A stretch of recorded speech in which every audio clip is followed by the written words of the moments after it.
Good afternoon and welcome to Courtroom Chronicles, Trials of South Africa. So, before we begin, viewer discretion is advised. This story contains disturbing details. Now, we mentioned this a 63-year-old grandmother accused of unaliving her own 80-year-old sister. Yes, another grandmother. And this is happening in Belleville.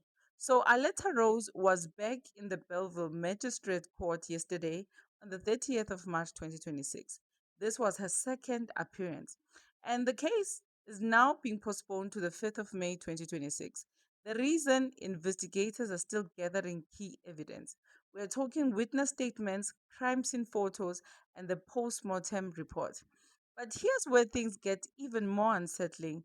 It is alleged that the parts of the body were dismembered and the head was reportedly found inside a Tupperware container. Let that sink in.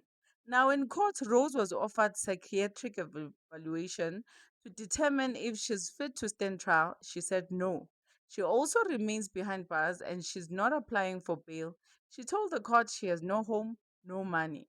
Now, going back to how this all started, police made the discovery in the 19th of May 2026 at the home the two sisters shared in Belleville South.